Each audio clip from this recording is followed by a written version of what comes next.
one of the things that, man, I admire greatly, that psychologist Carl Jung pointed out, was that you can be socialized into a conformist persona. And the way out of that is through the dark side, so to speak, to incorporate elements of the psyche that have been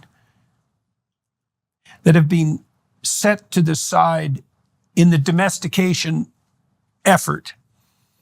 Hyper-domesticated young men are going to find hyper-aggressive young men attractive as role models.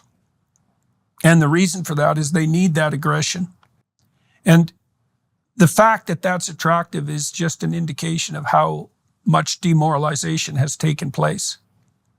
Well, I also think that's a eternal battle. I've put it this way. Somebody has asked me, who are the best men and the worst men that you've encountered? And the answer is the same: football coaches. Some of the best men I've ever encountered are football coaches who have been able to socialize young men and take this energy, this drive, this aggression, and create it and turn it into a brotherhood, turn it into a community, turn it into a fellowship that is pouring into fighting for each other the right way.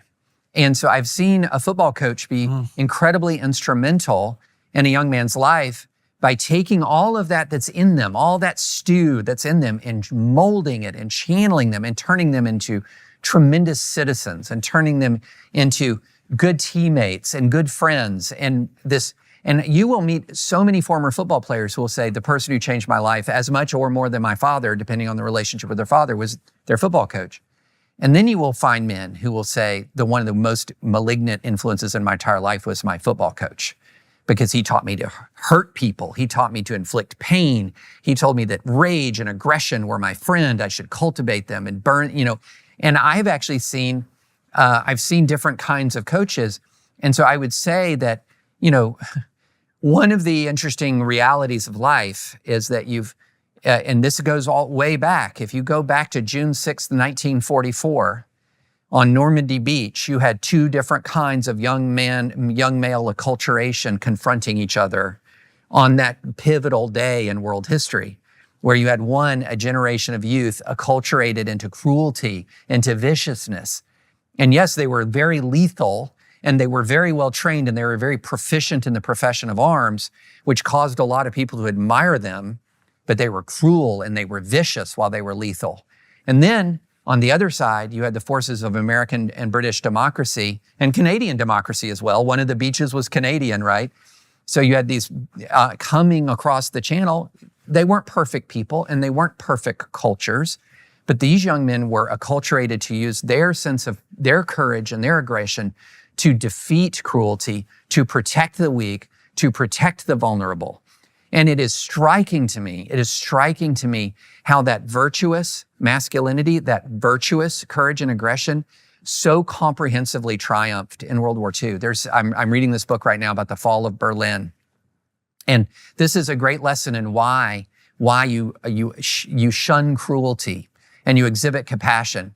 At the very end of the war, when Nazi Germany was collapsing, people were falling all over themselves to come to the American side and to escape the Soviet side.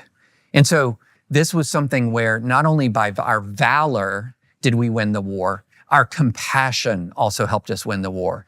And that's when I'm looking at this little angel and devil on the young man's shoulder. I've often think of the bad coach and the good coach, or at the most extreme, and I don't know, gosh, I'm a middle-aged man, so I guess I always have to talk about World War II at some point in it. At the extremes, you have the pure evil of fascism and communism and the virtuous valor of a democracy awakened. And these are the angels and devils that are always on the shoulder of young men here. And look, I know that there are parallels with women, but we're talking about men. These are the angels and devils that are on young men's shoulders. And you're exactly right. A lot of young men will be drawn to that devilish side because not only does it feel rewarding and strong, it's easier. It's easier in so many ways because you don't engage in self-discipline. You don't check yourself. You don't engage in kindness because kindness carries a cost. And so it's the easier path to indulge that unmitigated, unbridled aggression and ambition. It is the harder path to temper that aggression and ambition with courage and compassion. And so I think that's the eternal struggle, and it manifests itself in different eras in different ways.